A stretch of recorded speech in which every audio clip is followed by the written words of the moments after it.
जो भी लैंडिंग कराने को कह रहे हैं, इनकी मदद करो, हमें बदला लेना है। तो क्या सच में दाऊद इस साजिश में शामिल था, या फिर वो सिर्फ एक धंधेबाज था जो गलती से इसमें फंस गया?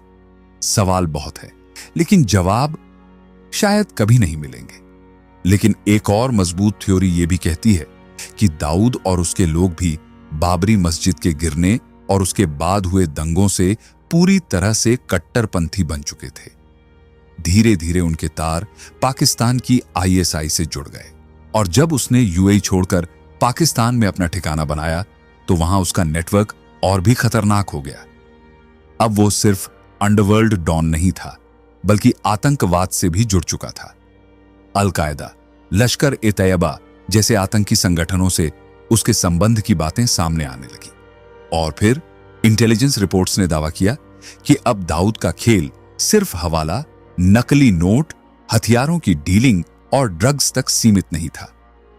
वो अब सीधे आतंकवाद को एक्सपोर्ट करने लगा था।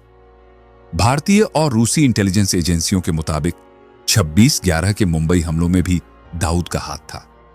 रिपोर्ट्स बताती हैं कि उन आतंकियों को सपोर्ट, लॉजिस्टिक्स और फंडिंग दाऊद इब्राहिम ने ही दी थी।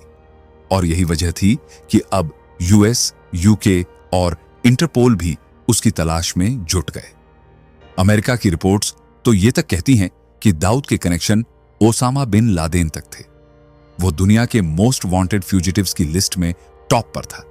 लेकिन फिर भी इतने सालों बाद भी वो खुला घूम रहा है।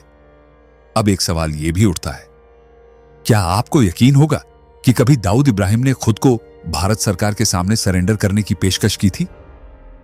सच, दाऊद खुद सरेंडर करना चाहता था। हां, कुछ रिपोर्ट्स के मुताबिक 1993 के मुंबई ब्लास्ट के बाद दाऊद ने भारत के कुछ सीनियर वकीलों से संपर्क किया और कहा कि वो सरेंडर करने को तैयार है। लेकिन उसकी कुछ शर्तें थीं।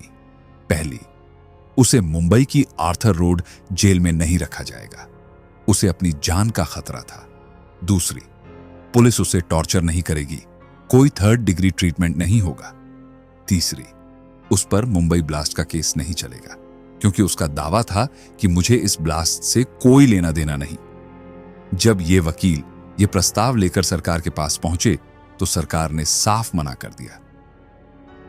ये कैसा सरेंडर है जिसमें खुद ही अपनी शर्तें रखी जा रही हैं? सरकार ने दाऊद की बातों को खारिज कर दिया और फिर उसके बाद वो हमेशा के लिए छिप गया। कई लोग कहते हैं वो पाकिस्तान में है, कई कहते हैं वो मर चुका है, कुछ लोग कहते हैं